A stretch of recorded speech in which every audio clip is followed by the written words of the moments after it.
Avis vascular centre, మన దేశంలోనే the best varicose vein hospital.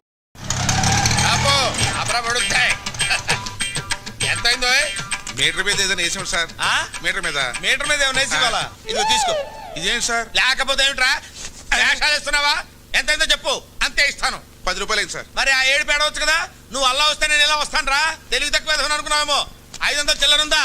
లేదు సార్. చిల్లర లేదా? లేదు సార్. ఆనంద్ బాబు, సీతు త్వరగా. అమ్మా, మీ నాన్న నిన్ను శ్రీరామచంద్రుడు అనుకుంటుంటే నువ్వు ఇక్కడ శ్రీకృష్ణ నీళ్ళ ప్రదర్శిస్తున్నావా? వస్తున్నాను. ఒరేయ్, నువ్వు ఇక్కడే ఉండు. అలాగే. ఆనంద్ బాబు, ఆనంద్ బాబు,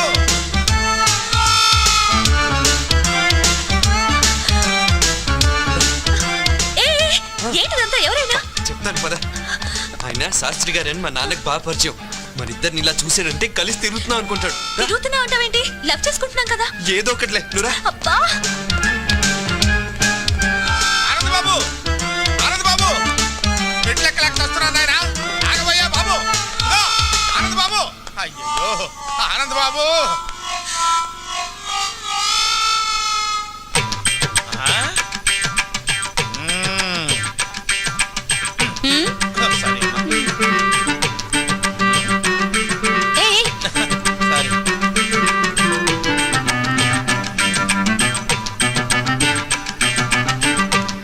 బాబు, ఏం లేదు, ఇక్కడ ఏం చేస్తున్నారా అని. చిలిపి పనులు చేసుకుంటున్నాం. ఓహో, చిలిపి పనులు చేసుకోవడానికి ఈ ప్లేస్ దొరికిందా మీకు? మీ ఇంటికి రమ్మంటారా? క్యారీ ఆనంద్ బాబు, ఇది బట్టల కొట్ట, చిలిపి పనులు చేసుకునే సెంటరా? వద్దు పెడితే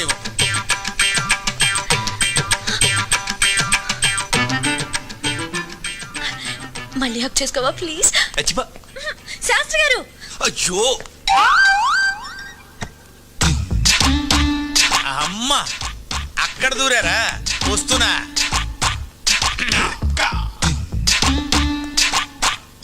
లోపల ఎవరన్నా ఉన్నారా అండి?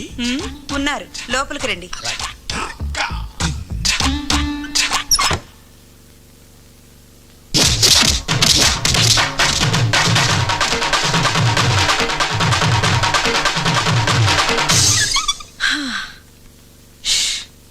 అబ్బా,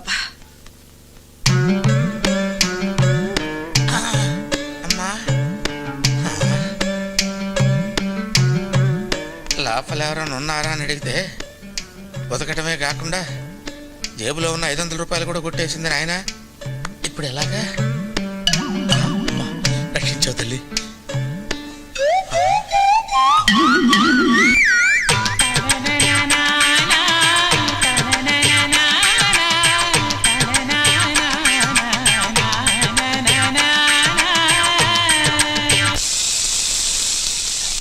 హలో అమ్మా.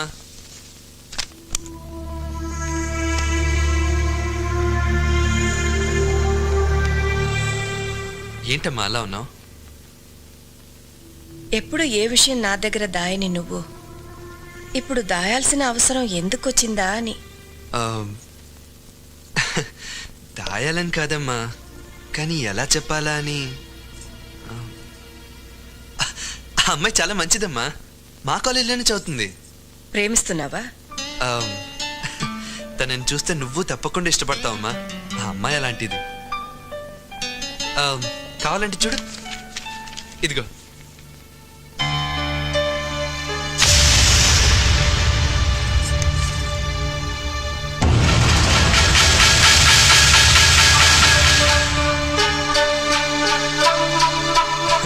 ఇది వాళ్ళ అమ్మ బొమ్మ. ఇది వేసి తను మా కాలేజ్ తరఫున ఫస్ట్ ప్రైజ్ గెలుచుకుంది.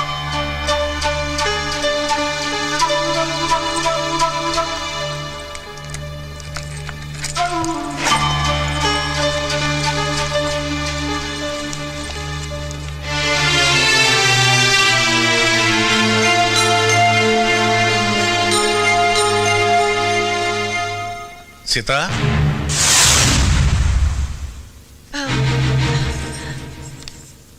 ఏమిటి చూస్తున్నావు? అది ఏం లేదండి.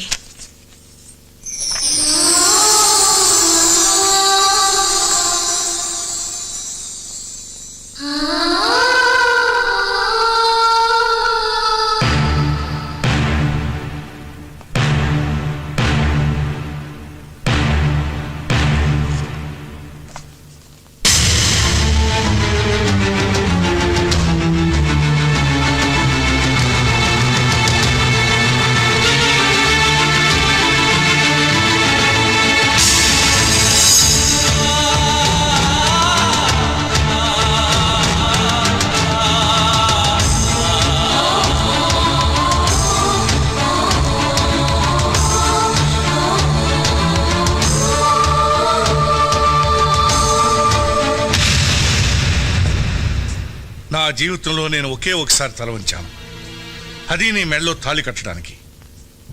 కానీ నీ కూతురు నన్ను జీవితాంతం తలెత్తుకునేవ్వకుండా చేసింది. దాని జ్ఞాపకాలు నన్ను వెంటాడకూడదని, అది చేసిన అవమానాన్ని శివుడు విషాన్ని కంటలో దాచుకున్నట్టు నేను దాచుకోలేనని నీకెన్నోసార్లు చెప్పాను.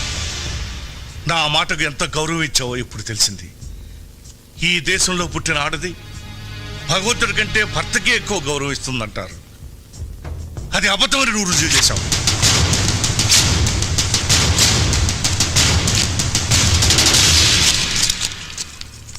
ఎందుకండి చనిపోయిన దాని మీద అంత కోపం?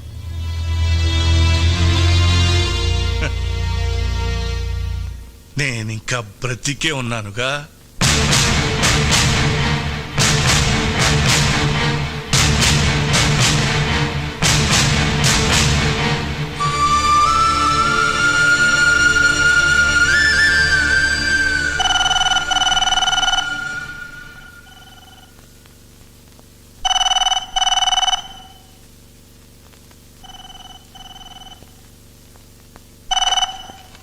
హలో ఆనంద్,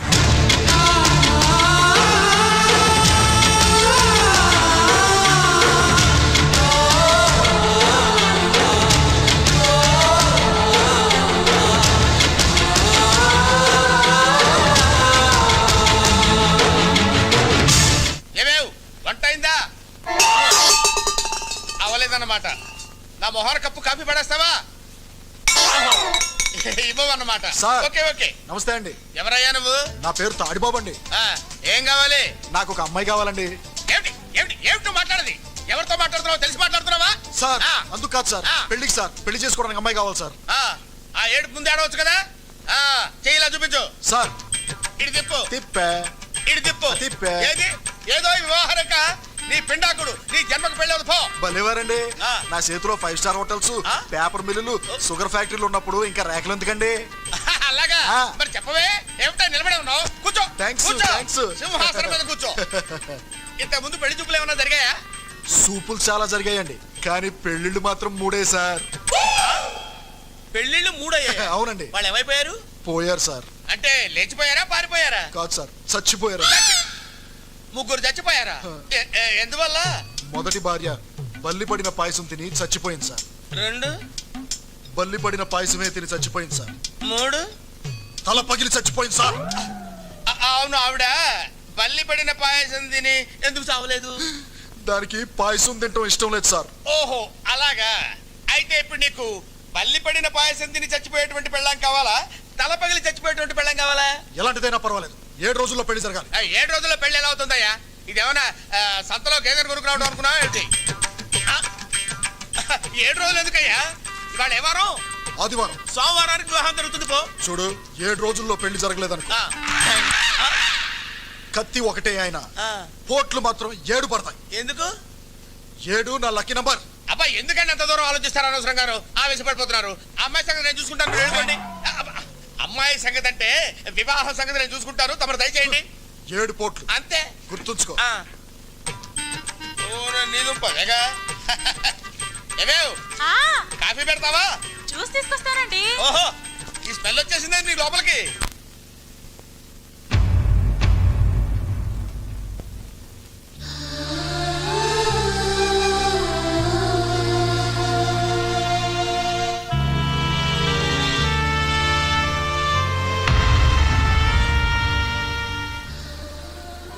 సీతు వాళ్ళ అమ్మ ఫోటో చూడగానే నాన్నగారికి అంత కోపం ఎందుకు వచ్చిందమ్మా? ఇది ఎవరనుకున్నావురా? ఈ ఇంటి దీపం, మా వరాల తల్లి. ఆయన్ని బాధ పెట్టి నాకు కడుపు కొత్త మిగిల్చి వెళ్ళిపోయింది. అసలు ఏం జరిగిందమ్మా?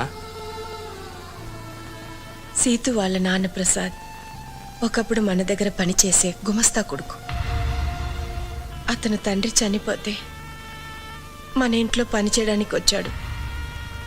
ఎరా చదువుకుంటావా, పని చేస్తావా? చదువుకుంటానండి. అయ్యా, వాడి చిన్న పిల్లాడు, వాడికేం తెలీదు. ఏదైనా పనిపించండి అయ్యా. ఏ వయసులో చేయాల్సిన పని ఆ వయసులో చేయాలి. వీడిని నేను చదివిస్తాను. అలా అతన్ని చదివించి పెంచి పెద్దవాడిని చేసి ఆఖరికి పెళ్లి సంబంధం కూడా నిశ్చయిస్తే మొట్టమొదటిసారి ఆయనకు ఎదురు తిరిగాడు. నాకు తెలియకుండా నా పెళ్ళెందుకు నిశ్చయించారు సార్? నువ్వు ఎక్కడ చదవాలో ఏం చదవాలో నిన్ను సంప్రదించే చేశానా? అది చదువు, ఇది జీవితం సార్. నేను మాట ఇచ్చేశాను.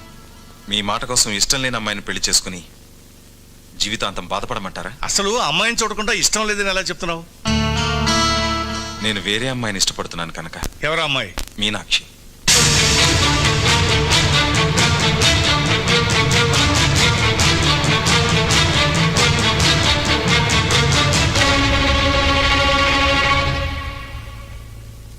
ఆ మాటలకు మీ నాన్నగారికి కోపం వచ్చింది. నమ్మక ద్రోహాన్ని క్షమించలేనని మీనాక్షిని ఒప్పించి వేరే పెళ్లి నిశ్చయించారు. కానీ పెళ్లి పందిట్లో నుంచి అది మమ్మల్ని మోసం చేసి వెళ్ళిపోయింది. ఏది పీడకలిని మేం మర్చిపోయామో దాన్ని మళ్ళీ నువ్వు గుర్తు చేస్తావు అనుకోలేదు. ఆ ప్రసాద్ నీడ కూడా ఈ ఇంటి మీద పడడం మీ నాన్నగారు భరించలేరు.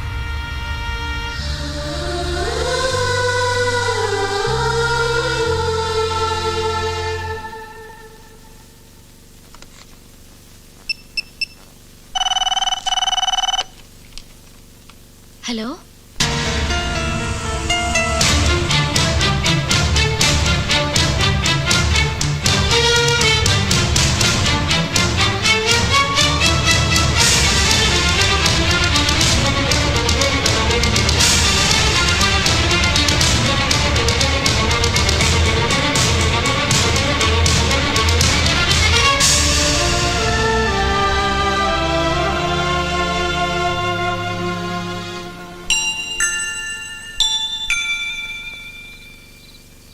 అమ్మమ్మ తాతయ్య ఉన్నారని నాకెందుకు చెప్పలేదు డాడీ?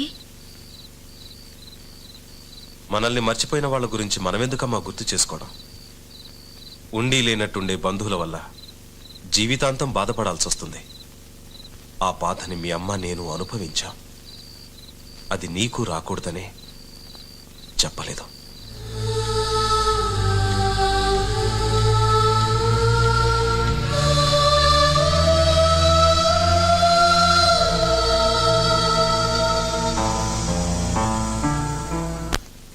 మీ నాన్నతో చెప్పే వచ్చావా? మీరు ఇష్టపడితే మిమ్మల్ని తీసుకెళ్ళడానికి వచ్చాను. ఈ ఆలోచన నీదా మీ నాన్నదా? నాదే. ఈ దేశంలో ఆడపిల్లని కన్నా ఏ తండ్రైనా మగపిల్లడింటికి రావడం ధర్మం అనుకుంటే వచ్చి మీ నాన్న కాళ్ళు పట్టుకోమంటావా? రేపెలాగో మీ వయసులో సగం ఉన్న అల్లుడి కాళ్ళు కడుగుతారు.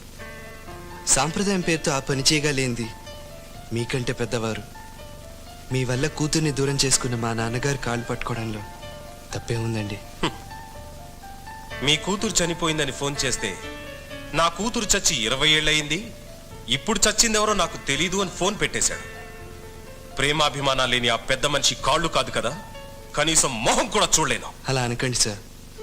దూరంగా నిలబడిన మనుషులు దగ్గర అవ్వాలంటే ఎవరో ఒకరు నడక ప్రారంభించాలి. అది మీరే ఎందుకు కాకూడదు? నీకోసం కాకపోయినా నా కూతురి కోసం నడుస్తాను. ఎన్ని వందల వేల మైళ్ళైనా నడుస్తాను. బట్ నేను నడవడానికి ముందు ఈ ప్రశ్నకు సమాధానం చెప్పు. నిన్ను ప్రేమించానని నా సీతు నాతో చెప్పింది. నా కూతుర్ని ప్రేమించానని మీ నాన్నతో నువ్వు చెప్పావా? లేదు, చెప్పవు, చెప్పలేవు. వద్దానంద్, నా కూతుర్ని మర్చిపో. ఒకనాడు మీ నాన్న మూలంగా మా ప్రేమకు నా భార్య ప్రాణాన్ని ఖరీదు కట్టాను. మళ్ళీ మీ ప్రేమకు ఎవరి జీవితాన్ని ఖరీదు కట్టాల్సి వస్తుందో వద్దా. I can't imagine that. I can't imagine that.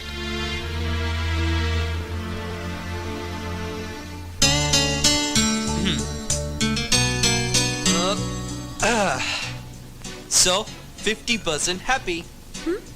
మీ నాన్న డౌట్ అల్లా మా నాన్న ఒప్పుకోడానే కదా. అక్కడి నుంచే ట్రై చేద్దాం. ఎలా? ఈ డికాక్షన్ మా నాన్న, ఈ పాలు మీ నాన్న. ఇలాగే తాగితే చేదుగా ఉంటుంది. ఈ చక్కెర మన ప్రేమ. ఇప్పుడు తాగితే స్వీట్గా ఉంటుంది. వినడానికి చాలా స్వీట్ గానే ఉంది. రిజల్ట్ కూడా అలాగే ఉంటుంది. రేపు నువ్వు మా అమ్మని నాన్నని అంటే మీ అమ్మమ్మని తాతయ్యని ఓ రిసెప్షన్లో కలుస్తున్నాం.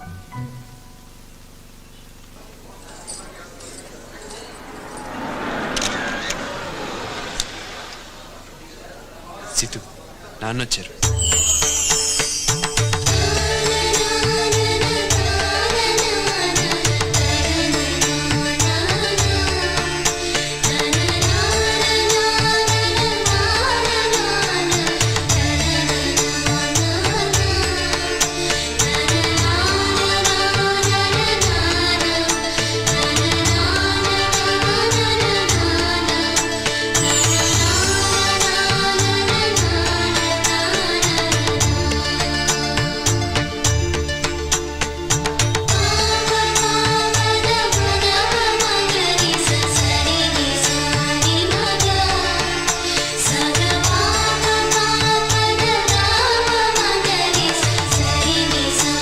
చాలమ్మా.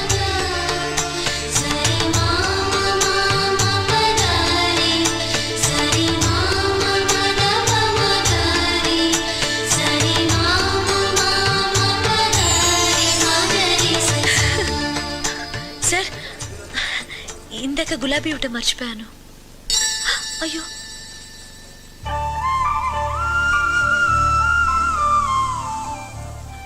అది కింద పడింది కదమ్మా. మీ కాళ్ళ దగ్గరేగా పడింది. ఇంకోటి ఇస్తాను, థ్యాంక్స్ అమ్మా. తీసుకోండి.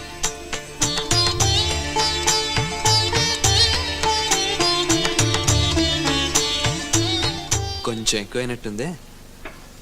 ఆయన ఆవలిస్తే పేగులు ఎక్కటమే కాదు, కిడ్నీ లివర్ సైజులు కూడా కనిపెట్టగలరు. జాగ్రత్త. నేను ఇక్కడికి వచ్చింది తాతయ్య మనసులోకి వెళ్ళటానికి. ఆయన మనసును గెలుచుకుంటాను చూడు. Good good, carry on.